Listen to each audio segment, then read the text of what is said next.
Praise the Most High Yahuwah. Shalom, shalom, shalom to all the mashpaka, that means the family. Shalom to all those who are listening and viewing. We are the Nazarene of Yahuwah, and we have not uploaded in a little while. I was not in the best shape for about 2 weeks. My voice was completely gone. It's not 100% back to its strength, but I give the Most High Yahuwah all thanks and praise for what He is doing and continues to do. If you hear me pausing sometimes, if I speak for too long, sometimes I tend to have difficulty with my voice or even some coughing, but we pray Yahuwah will sustain me. All right, so we're here again with another topic, the 10 Commandments. And this is a very important topic because these are the words on which the people of the Most High will live and are guided by. In fact, the correct interpretation of the abrith representation is not commandments, but actually words. So it's actually the 10 words. The abrith or Hebrew representation is ha-ashar dabarim. Ha-ashar dabarim. Ha means the, ashar 10, and dabarim words. The 10 words, which of course was incorrectly translated as commandments. Dabarim, in addition to being translated as words, may also mean statements, matters, declarations. So in some contexts, they are called, the word dabarim in some contexts represents words, statements, in some contexts represents matters, in some contexts, declarations. So with these 10, they are called the 10 words. They may also be called 10 statements or 10 declarations. In the case of the book of Chronicles, the word Chronicles represented as Dabarim in translation means matters. So those are the matters. And as we read through those, through the book of Chronicles, we recognize that matters are recorded. All right. So let's continue with the 10 words. I'll say commandments interchangeably, most especially for those who may not readily understand. So Yahuwah tells us that He will give us hearts of flesh and He'll write His words on these hearts of flesh. And of course, the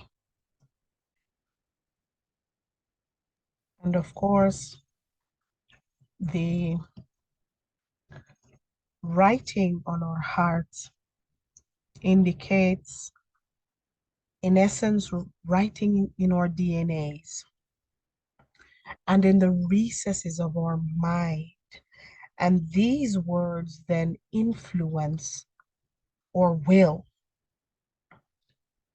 So in essence, for us, the aim is it's as though it's a natural leading on your mind and will towards obedience.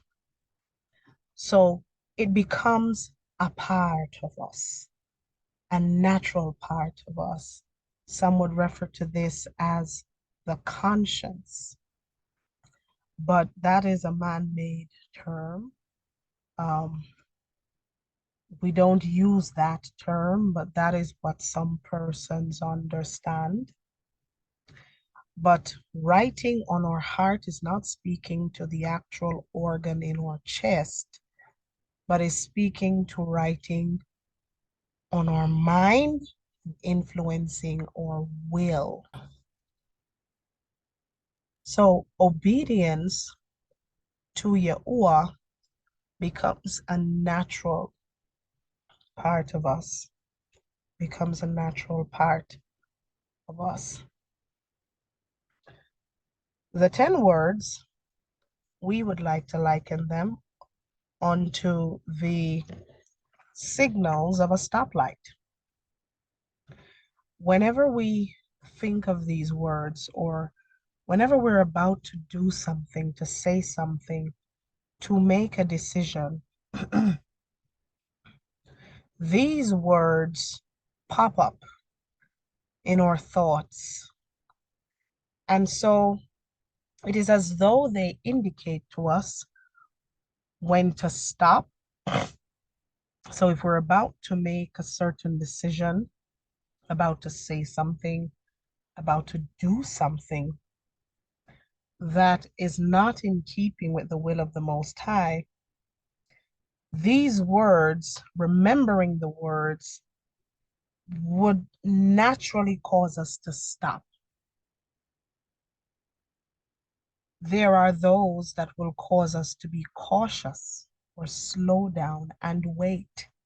Slow down and wait. Wait for Yahuwah. Wait for his peace. Wait for further instructions. And then there are those that come up within our minds, within our innermost being that say, okay, go ahead. Go ahead. It's okay to go ahead.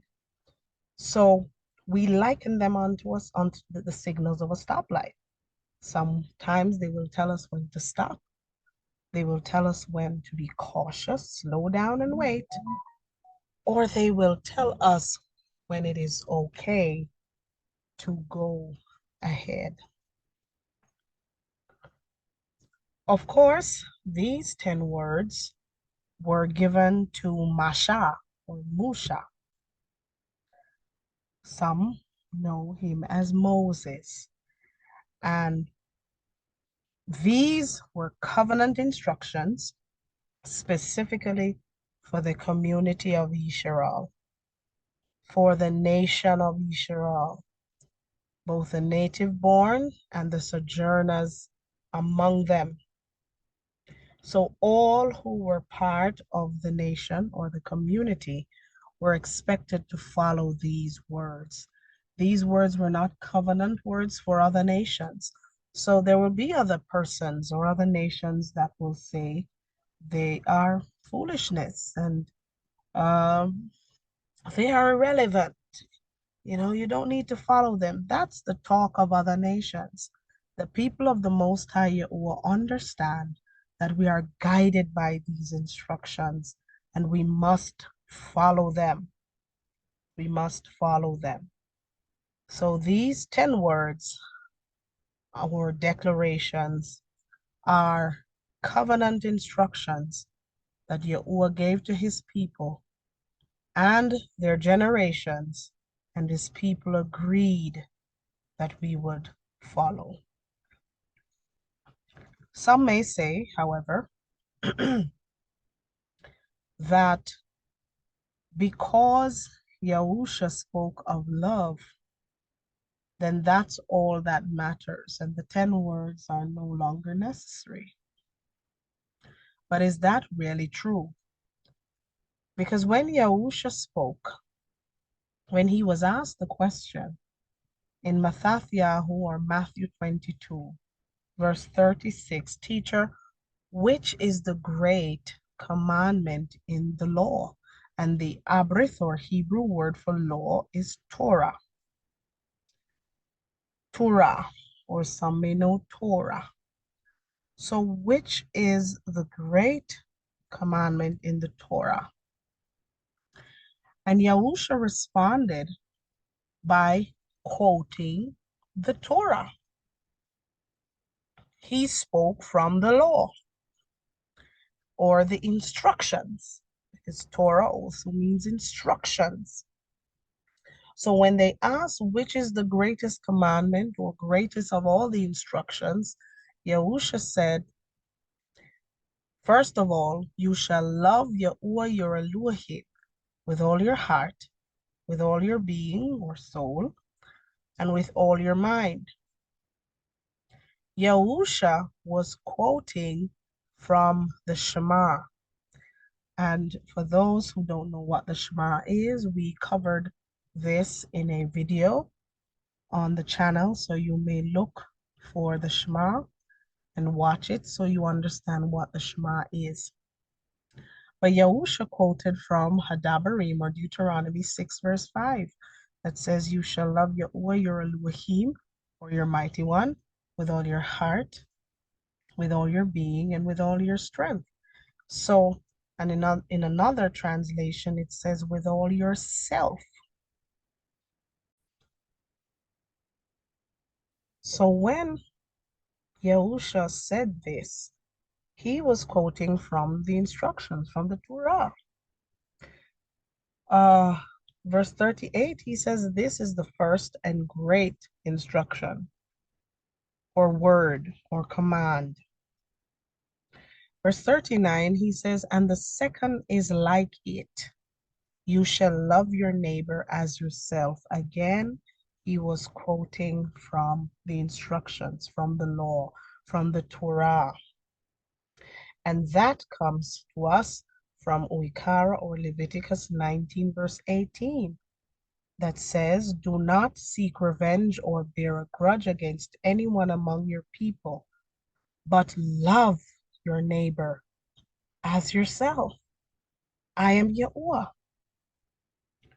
So both of these came from the Torah. When Yahusha responded, he responded from the Torah. Now, how do you love? How do you love? When you have a loved one, you will find out what they like and what they don't like. Whatever they don't like, because you do not want to disappoint them or anger them, you will refrain from doing the things they do not like. And whatever they do like, you will try to do those as often as you can because you want them to always be joyful. In like manner, it is important for us to understand what does it mean to love Yahuwah and what does it mean to love each other. The very same Torah that Yahusha quoted from, he did not quote from himself, he quoted from the Torah, tells us how to love Yahuwah, how to love each other. And we're going to look at these. In chapter 5, Yahusha indicated or declared boldly, don't misunderstand why I have come. He says, I did not come to abolish the Torah or the law or the instructions, nor did he come to abolish the writings of the prophets. He says, no, I came to accomplish their purpose. So he did not come to do away with them or to destroy them. He makes that very clear. It is the purpose behind them that he has come to manifest, to demonstrate, to show what does it look like to live by and to follow these instructions. I am going to show you what that means. I'm showing you the purpose. I am also showing you that a great deal of the prophetic utterances of the prophets also led to that which I am to accomplish or to do or to achieve. And Yahusha's purpose is not yet finished because heaven and earth has not passed away, or the Shamaim and the Arats has not yet passed away. And he says in verse 18, I tell you the truth, until the Shamaim, or the heaven, and the Arats, or the earth, disappear or pass away, not even the smallest detail. You may see in some translations, not one jot or jot or tittle. So those little marks that are used to help to pronounce words, they may seem insignificant, but those little things, those small details, he only used them to emphasize that not even the smallest detail of Yahuwah's instructions or Torah will disappear until their purposes have been achieved. Their purposes must be achieved. He continues and says, so if you ignore the least commandment and teach others to do the same. So if you ignore the Torah and teach others that it's done away with, you will be called the least in the reign of the Shamaim, or the kingdom of heaven. But anyone who obeys Yahuwah's laws or instructions or Torah and teaches them will be called great in the kingdom of heaven, or the reign of the Shammai. So we see here, he is discouraging us from the thought or even the practice of teaching others not to do the Torah of Yahuwah, or even ignoring it. So when we ignore it, when we say it's done away with, when we teach others that, he is telling his taught ones this is not supposed to be done. You will be the very least, you know? But if you do them and you teach others to do them, you'll be called great. You'll be exalted because you are doing that which Yahuwah wants you to do or desires for us to do. How do we know that there is great weight on the instructions of the Most High Yahuwah, or as some would know, the commandments? In the book of Kazum, or Revelation, in chapter 12, verse 17, it tells us that the dragon was furious with the woman and went off to fight against the rest of her descendants or children. All those who obey Yahuwah's instructions and are loyal to the truth revealed by Yahusha, or the testimony of Yahusha. So he went after all those who obey Yahuwah's instructions or commandments and are loyal to the testimony of Yahusha, or the truth revealed by Yahusha Mashiach. We're told again in chapter 14, verse 12, here is the patience of the Kudashim, or the called out ones. Here are those who keep the commandments of Yahuwah, or the instructions of Yahuwah, and the belief of Yahusha. So again, we see where it is those who are keeping the commandments or the instructions or the Torah of Yahuwah, who the dragon will go after. These are the ones who are called the Kodashim, the called out ones, the separated ones. So if the commandments are done away with and nobody needs to follow them, then who will the dragon go after? Who is being referred to here? They are not done away with. And we already did a video that also spoke about the misrepresentation of Paul's writings when he spoke of the law being nailed to the tree. We looked at what law he was referring to. It was not the instructions, the 10 words that he was referring to, but there were certain instructions governing being forgiven of transgressions that required you to sacrifice. And if there was no sacrifice available for a particular transgression or crime, then the penalty was death. That was against us. Through Yahusha's death, that practice is done away with, and we are able to obtain life through his death and be redeemed to Yahuwah, so we can go back to following his instructions that as a people we fell away from. Praise the Most High Yahuwah. So we continue. So the 10 words, the Ashar Dabarim, or the 10 declarations or the 10 commandments, we're going to get into them. And of course, this is just part 1 of the 2-part series. And we're going to be looking at what Yahusha said and what is represented in these words and how they are still relevant to us today. Praise the Most High, Yahuwah.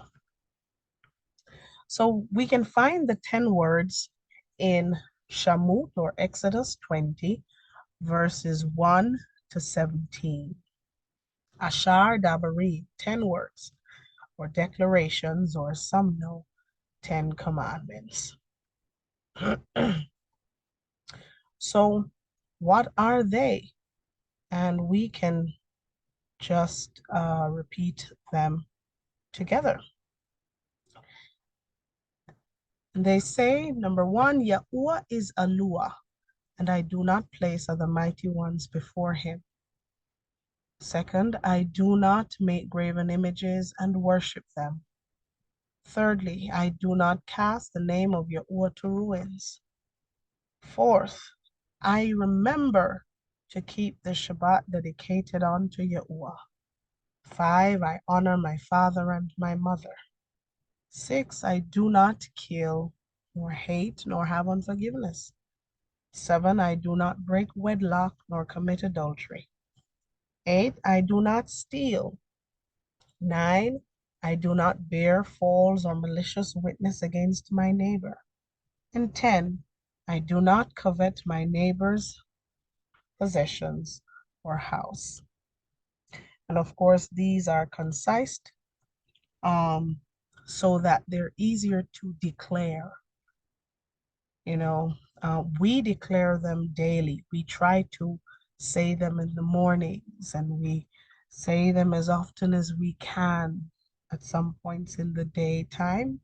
And when we get in, so we try to say them so often that it becomes a part of us.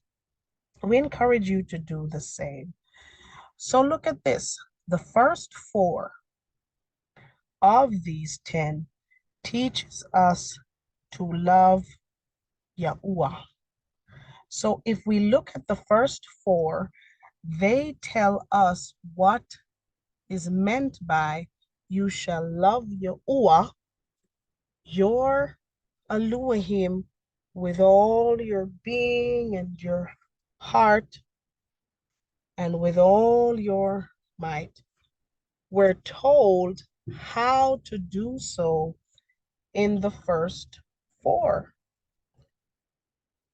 Notice the first 4 tell us what we should not do and what we should do to show how we love Yahuwah. If we love him, we will not put any other one before him. We will not bow to images or worship images. We will not cast his name to ruins or make it vain or empty. And we will remember to keep the Shabbat dedicated to him. So the first 4 teach us how to love Yahuwah. And of course, the last 6 teach us how to love each other. So we love Yahuwah first, then we love each other as ourselves when we do the last 6.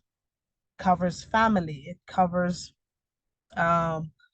appreciating others for what they have, but not trying to take what they have, not being dishonest, not breaking wedlock, not dishonoring our parents, not taking what does not belong to us, not killing each other and hating each other and uh, breaking or covenants in marriage and or being malicious. If we love each other, then these become a part of us where we do not do that which dishonors each other, and we do that which honors each other because we love each other. Praise the name of Yahuwah. However, as I indicated, because this is part 1, we will only be focusing on the first 4. Again, in keeping with Hadabarim or Deuteronomy 6, verse 5, which states, "You shall love Yahuwah, your Elohim, with all your heart, with all your being, and with all your strength."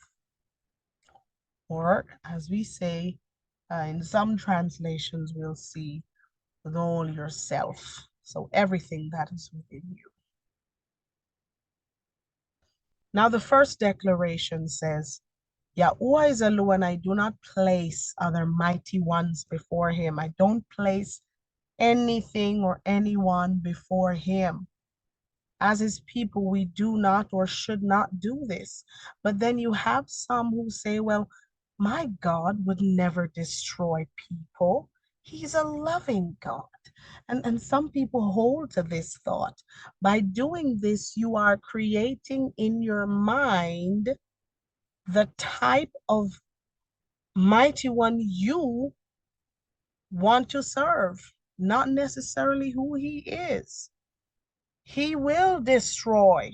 He has destroyed those that oppose him or who have gone against him because he is almighty by himself. We don't get to choose the type of mighty one he is. We don't get to choose the type of creator he is. He just is. He's self-existent. Or you may hear someone else say, my job is what's important to me right now. All that's important to me right now is my job. Some of us, if we're not careful, we place our jobs before the Most High. We get too busy for him. It's always about the job, always meeting the deadlines, never finding time to pray, never finding time to get into his word or to spend time with family, you know, and reaching out to the Most High. Always just busy, busy, busy about the dollar, because believe it or not, in some way or form, some of us have placed job first. Some have placed pagan celebrations before the Most High. Some may say, how can people not celebrate Christmas and Easter? And these celebrations in their original context, honors other mighty ones, honors other gods. And so by holding on to these traditions, you are in essence saying, I would much rather serve these other ones than serve the one true creator. He does not want to be served or honored the way others are honored. He does not want us to use pagan celebrations to worship him. He makes it clear in Torah, do not use the practices of the other nations towards their mighty ones to worship me. I don't like it. I hate it. He makes it clear. And so if we are going to honor the Most High, it means accepting who he is. He is loving, but he is also one who is true and will also judge truly. And in all situations, he will ensure that what is right for us all is what is done, even if we don't like the way he does it. So, by not placing other mighty ones before him, we have to be careful to ensure we're not creating a teddy bear in our minds, thinking that's the creator. We have to be careful not to take on traditions of men and pagans in and renaming it or reclassifying it to say we're honoring him. No, you're still honoring others. Putting a different name on it or a spin on it does not change the essence of what it is.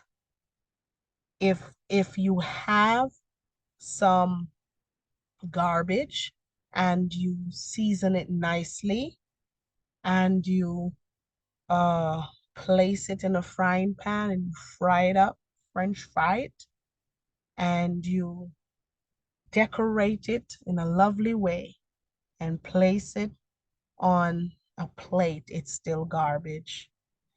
If you do the same to dung, it is still dung. Okay? So we ought not to place anything before the Most High. But there is something else that others tend to place before the Most High. In the various translations, we see different words coming forward. And so in the Septuagint, we don't trust the Greeks, but we notice something that has happened. In the Abreth, we find that for various words, for example, the letter alaf or ayin may be replaced with e or o. The letter yad or y may be replaced with eyes. And so there's this word many or many. According to Strong's 4507, is rendered as fate, fortune, destiny, or luck. Many, and as I indicated, with the interchanging of the letters, is also rendered M-A-N-Y and may even be rendered M-N-E-Y or M-O-N-E-Y. So that's many or many or money. And of course, the Canaanite mighty one, G-A-D, or God, is used interchangeably with many or money. God with the ayin being replaced by O gives God.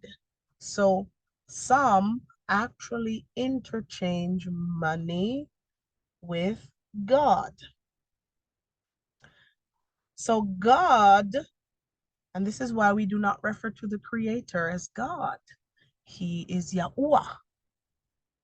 Okay? God is a pagan divinity explicitly mentioned in Yeshayahu 65:11, where it talks about the troop. And when you look at the Strong's, when you look at the Abrith word for that word troop, you'll see God meaning fortune. So in the Vulgate translation, we see where they change it to the word fortune. As far as is known in present day, God is a word of Canaanite origin, which long before the passage of Yeshayahu or Isaiah was referred or written. And it was the proper name at that time of a mighty one or a deity. Now, scriptural testimony to the ancient worship of God in Canaan or Canaan is certainly found in various place names. So, for example, Baal of Fortune is referred to in the Abrith as Baal or Baal God. And we'll see this name in Yahusha ben Nun or Joshua son of Nun, chapter 11, verse 17, chapter 12, verse 7, and chapter 13, verse 5. We will also see it in the representation of Tower of Fortune or Tower of God in the name Magla God or Maglal God in Joshua 15, verse 37. So just remember this: fate, fortune, destiny, luck. We're all tied up into the mighty one called many, interchanged with money, and the mighty one, God, later reflected as God, God. Okay? So sometimes you'll hear God, sometimes you'll hear many or money, and this is interchangeable. These mighty ones represent fortune, destiny, luck, fate, you know? That's what they focus on. Now, I bring this up because this particular phrase on in God we trust, on the money, there are a whole lot of persons, thousands of persons who stand on this and who represent this and who live for this, and dream of this, of the in God we trust. What are you really trusting in? You know? Um, so there are thousands of persons, millions of persons who place this before the one true creator. And so their lives are guided by the same things that these mighty ones represent: fate, their destiny, fortune, or luck. You will hear a number of persons using their lives, uh, comparing it to fate, fortune, destiny, or luck. So there are a number of persons that have placed this before the Most High and thus breaking the first instruction of the 10 or the first commandment. In Luke 16, verse 13, we're told very clearly, no servant can be the slave of two masters. Such a slave will hate one and love the other, or will be loyal to one and despise the other. The essence of that depiction is telling us you cannot serve both the Most High and God or God or money or many, whatever you want to call it, mammon, but we cannot serve both. It does not work. Are we saying that uh, having cash is a bad thing? No, no, it's not. But it must be treated for what it is, a resource provided by the Most High to assist us in life. But it does not govern our lives. If we lose it, our lives aren't gone. We don't go crazy and go mad because we've lost it.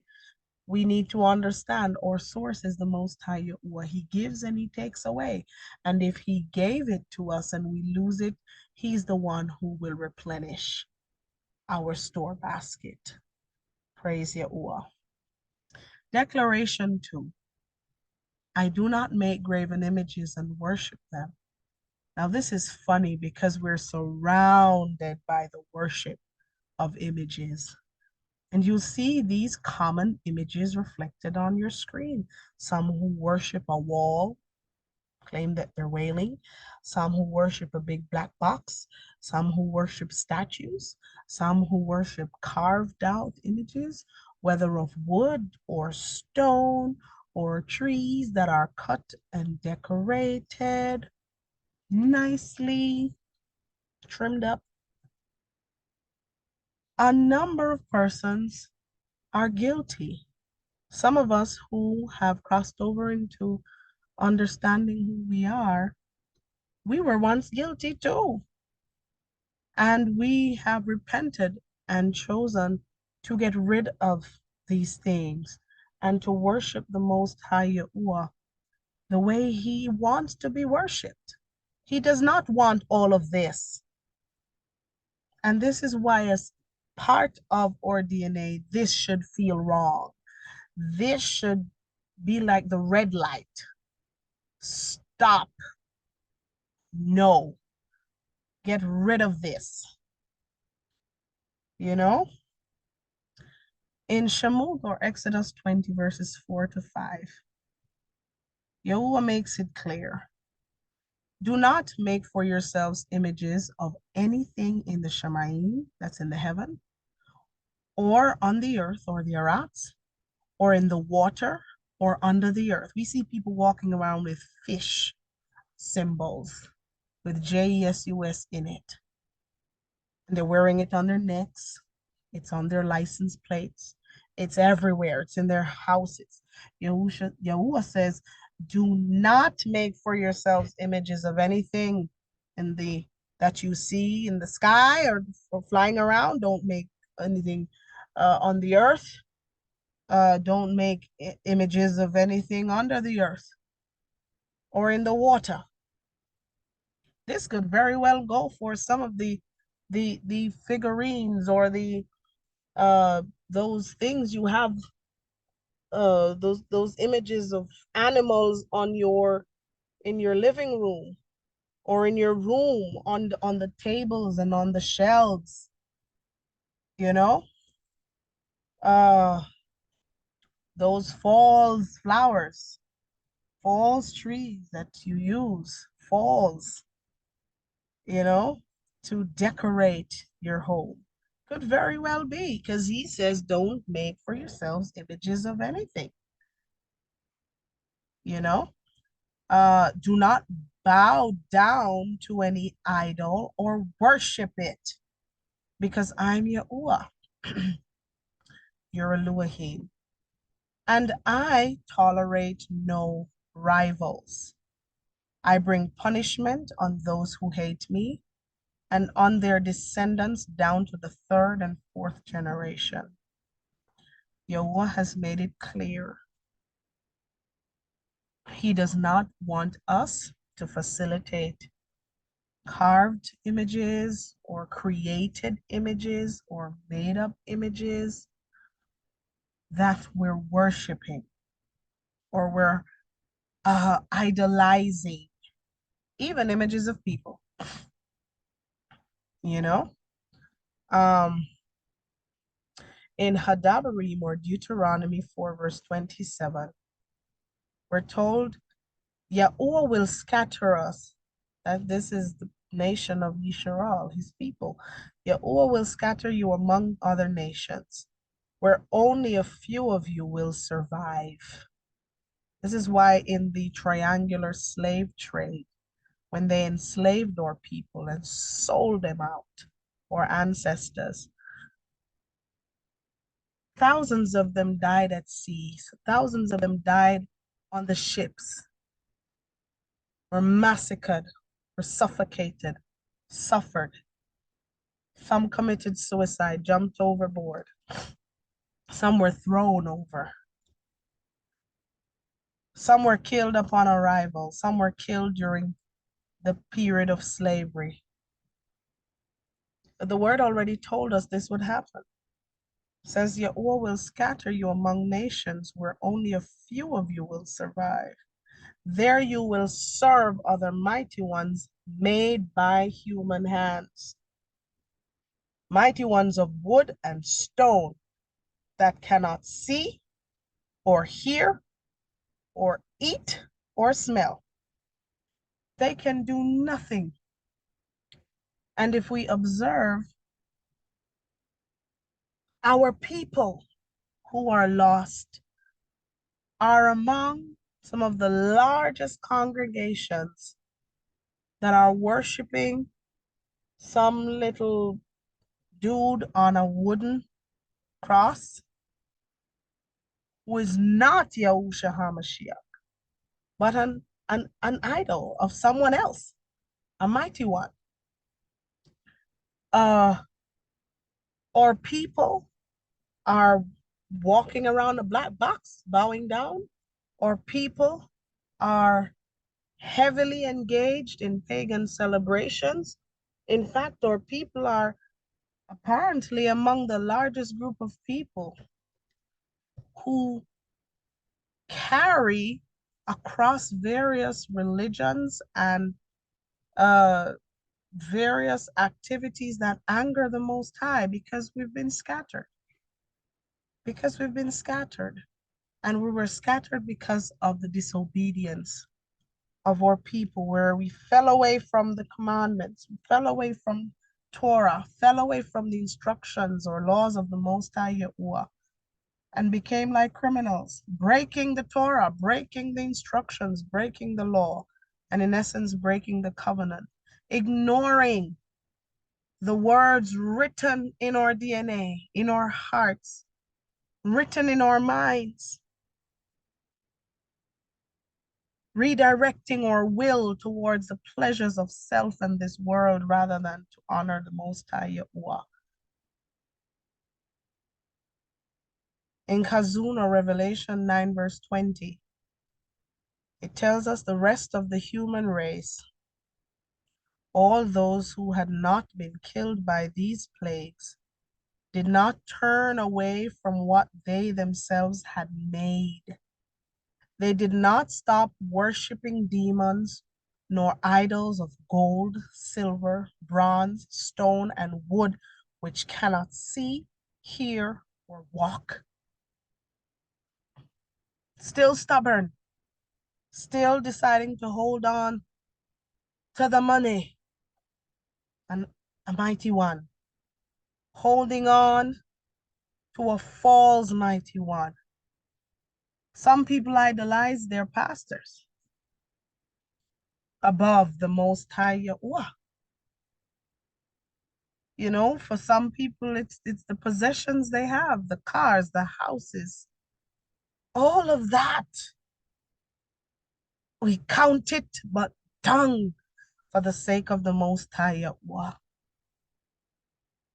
We must be ready to leave with our empty hands because we cannot take them with us when we pass away. Not even our bodies go where the core of our being goes, because the body will also decay. What does it profit a man to gain this whole world and lose his being, or as some know, the soul?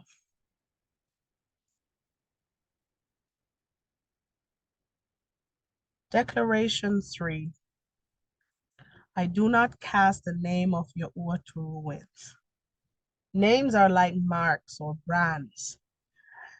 We represent a name. We represent a brand by how we behave, how we speak, how we dress. So some may say, well, the Browns are nice people. Or some may say, well, the Parrots are terrible people. So people categorize us within a name and use that as a representation by how we behave, how we dress, how we speak. If we do all that unseemingly, we cast the name of the Most High Yahuwah. We represent the ruins. Any name at all we represent. We cast the ruins, make it empty, make it vain by the way we behave, how we speak, how we dress. I'm sorry to say, but Christians get a bad rap because they're not the type of people to follow the Most High. They're following a lot of false doctrines. And so you find a lot of the things that are said about how they behave, how they dress. Look at all these modern day churches coming up. They don't represent the Most High Yahuwah. They're all about self and fame and fortune and prosperity doctrine, money and God. That's what they're calling on, the names of other mighty ones, and declaring it over themselves. The word for ruins or to ruins is the Abrith or Hebrew word leshua, means ruin, emptiness, blot out, vain, or cry out for help. This is why you find that some persons will not call the Son of the Most High Yeshua or Yahshua, because in the Abrith, root words have meanings. And so the root words for the Son of the Most High, Yahu, means Yah is, or Yahuwah is, and Shah is the root word it comes from the root word Yasha, which means salvation or deliverance. So Yahusha means Yahuwah is salvation, or Yahuwah is deliverance. Root words, they have meaning. The writers of various translations, when you look in their preface, they confess that they use some sort of special instrument to change the name of the Most High to Lord or Baal. In the Abrith or Hebrew, Lord means Baal. By changing his name and placing Lord instead, they're blotting out his name, casting it to ruins, making it empty, of no effect, because nobody's able to call on his name. So by calling him God, Lord, Hashem, which by the way means the name, that's not a name. We make his name empty, ruinous, vain. He has a name, and the name is Yahuwah, and his son's name is Yahusha. And we ought to be willing to call on the name, for there is power in his name. Yaram Yahu or Jeremiah 23:27. And if we look at the original names of these prophets, we will observe that the name of the Most High is in these names. You will either see Yah or Yahu at the beginning or the end. Yahu Kanan, of course, means Yahuwah, who gives favor. That's John. Yahu Kanan. Yaram Yahu, Yasha Yahu. You know? So in Jeremiah or Yaram Yahu 23, verse 27, the word says, who tried to make my people forget my name, by their dreams which everyone tells his neighbor, as their fathers forgot my name for Baal. And in English, that word is Lord. According to the Strongs, it means Lord, owner, husband, master.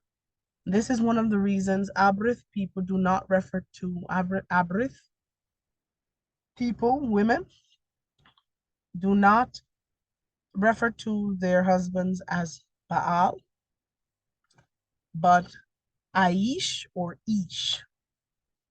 And the women are referred to as Asha. So wives are called Asha or women Asha, and husbands are called Aish or Yish, not Baal. Okay?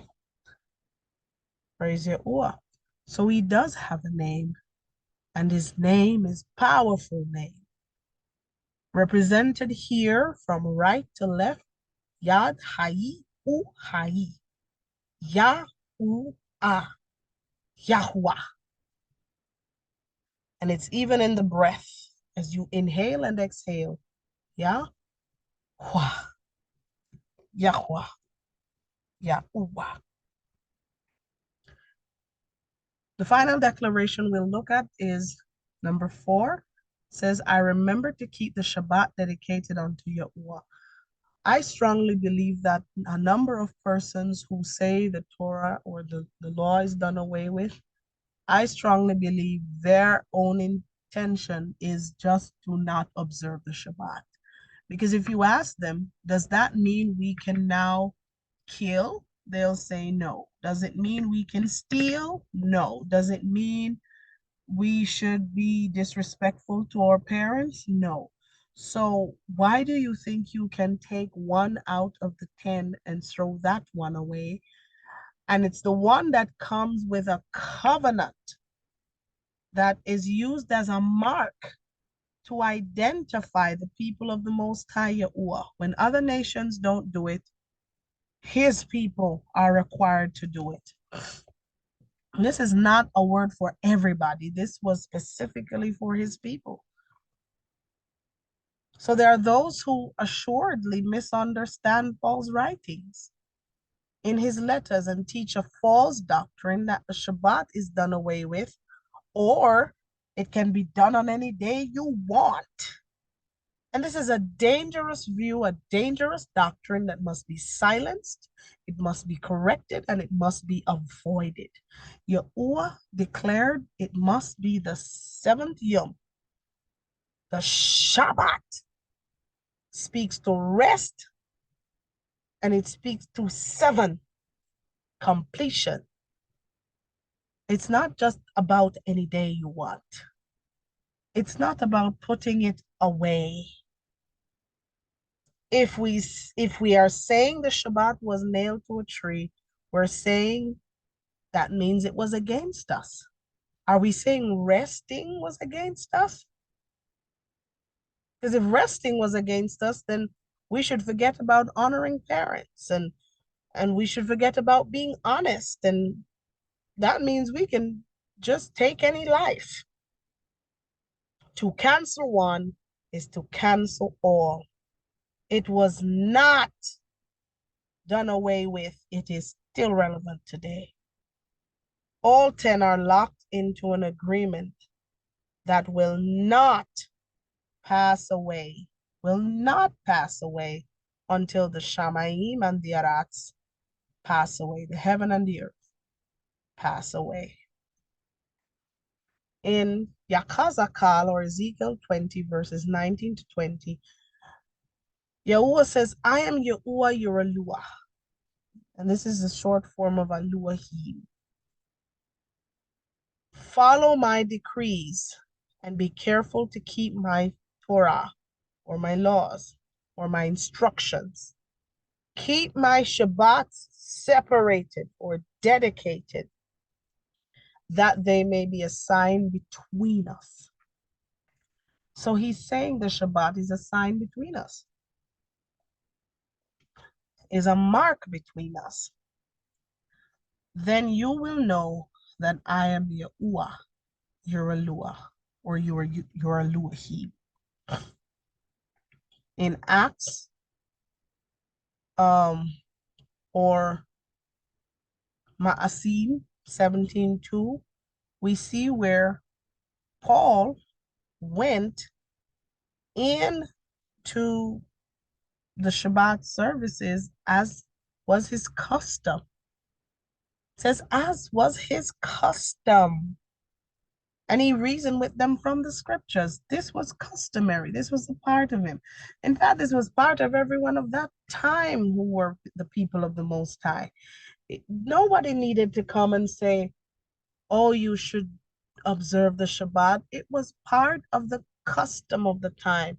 People understood fully that this was something that you do as part of your lifestyle, observing the Shabbat.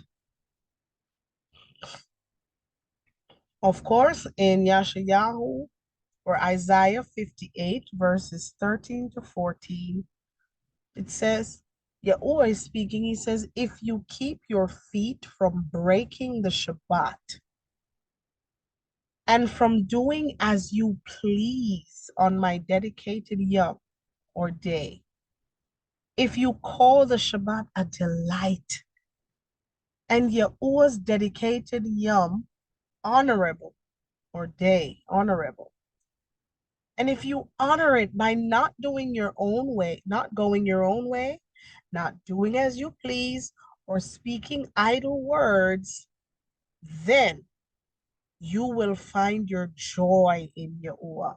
So many persons have lost their joy. They're going religiously to other doctrines, to various churches that do not honor the Most High's words, but are honoring the doctrines of men, and they go back home empty. Yahuwah says, just honor my words, honor my Shabbat. I will cause you to ride in triumph on the heights of the land. I'll cause you to feast on the inheritance of your ancestor, your father, Yehud, or Jacob. For the mouth of Yahuwah has spoken.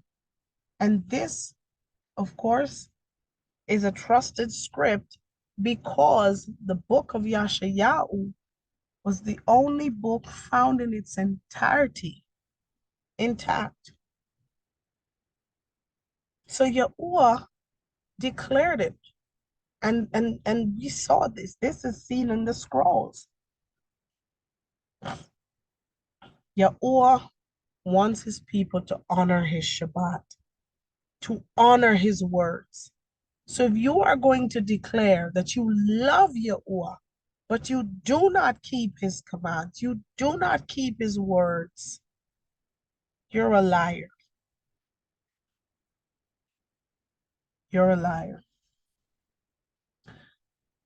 There's a scripture, Tahalim or Psalm chapter 1, that a lot of persons love to declare or to repeat or to recite.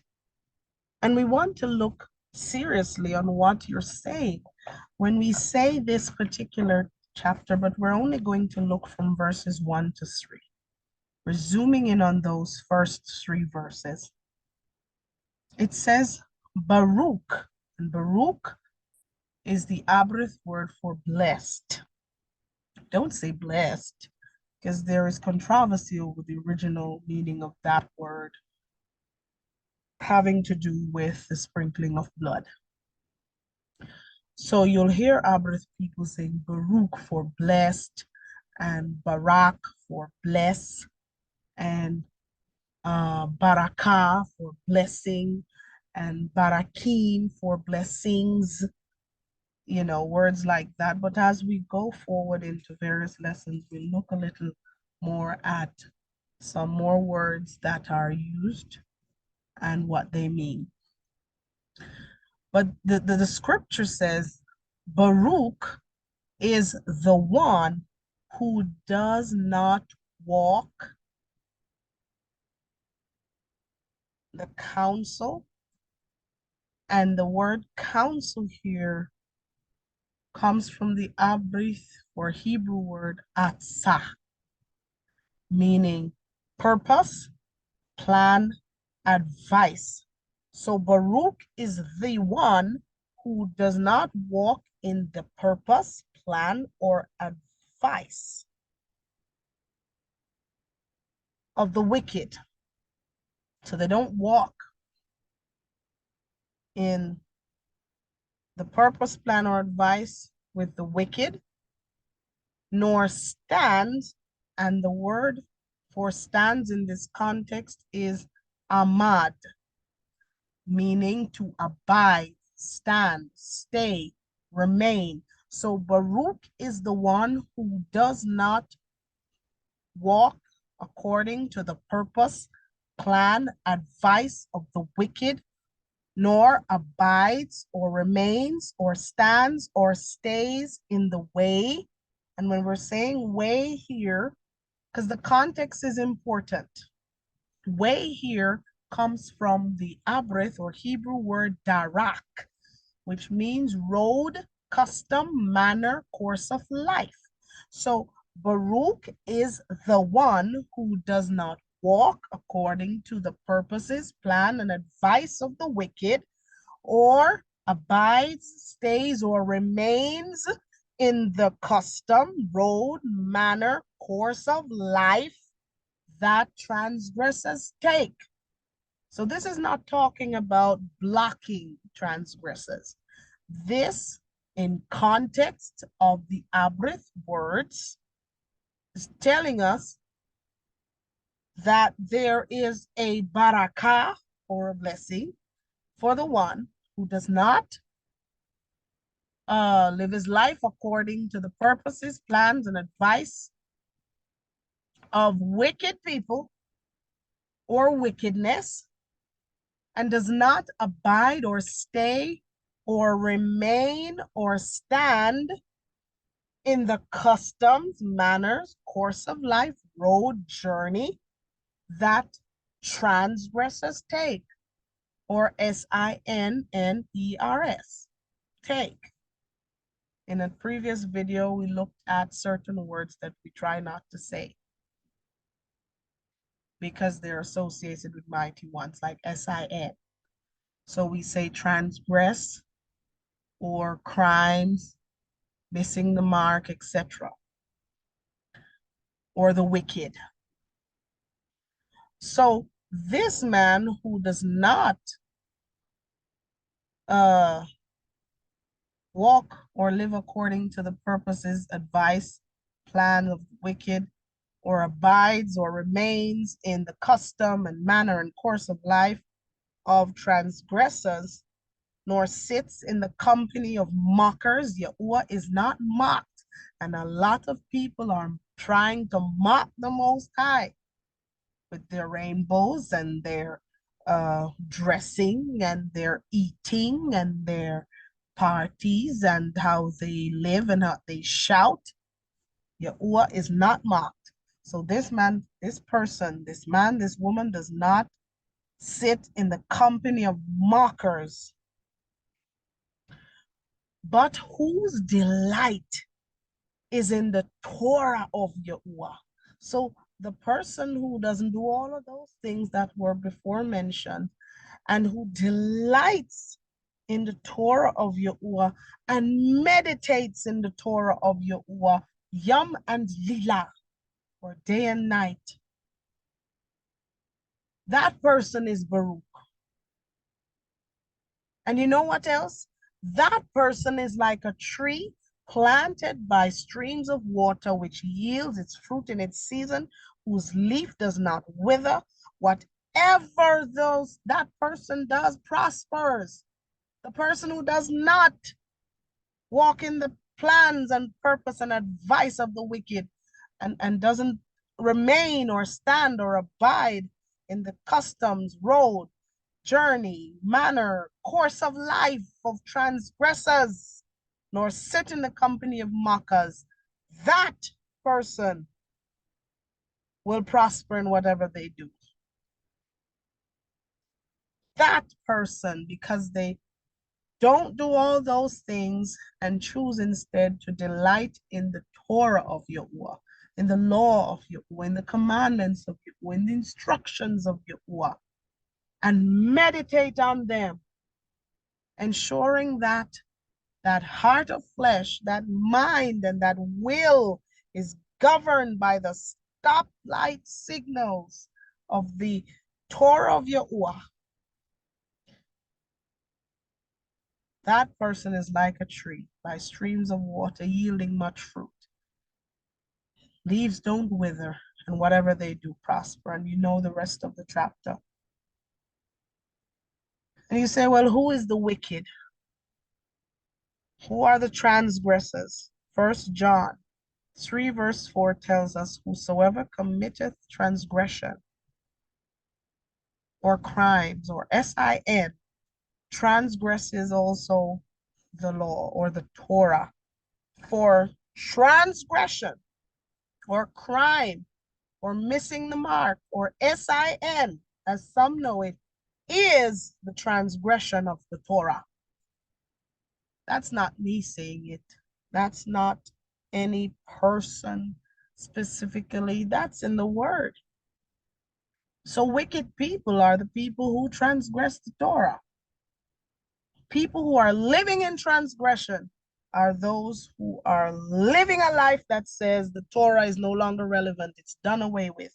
We don't need to do it anymore. People who decide to break these 10 and not to observe the instructions of the Most High concerning his feasts and how we should live, how we should love him and love each other as ourselves, as he outlines in these 10 words. Those people are wicked. Those are transgressors. And we should not take instructions, advice, nor live in the purpose and plan of any leader who says you no longer need to follow the Torah. It's done away with. They are the least in the reign of Yahuwah, and they are transgressors. We should not stand. We should not achad in that darak. You should not abide, remain, or stand or stay in that custom, manner, course of life, that road, that journey. We should not avoid it, pass not by it. Enter not into the path of the wicked. That's what is said in the book of Proverbs. Yahuwah wants us to follow his word. Praise Yahuwah. So we are the Nazarene of Yahuwah.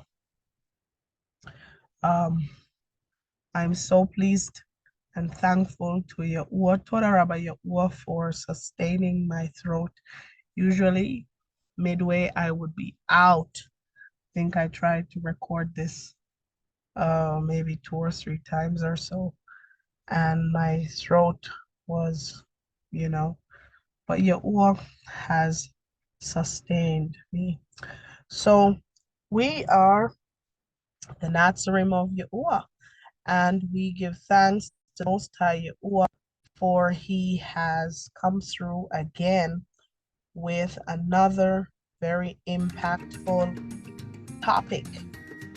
And we do pray that as you listen, and as you continue to read and research, that your being will be watered and you will be urged to follow the path the Most High Yahuwah has laid out for his people, or continue on the path if you've already begun. Praise the Most High Yahuwah. Thank you so much for listening. We encourage you at this time to like the video. We encourage you to subscribe to the channel and also to hit the notification bell so that you may be alerted anytime we have a upload. Thank you for those who checked in. We will place our email address of this video for those who wanted to reach out to us but don't know how to. Rama, for your prayers. And we continue to do as Yahuwah would have us to do various lessons. Today, achad, ahabah, one love.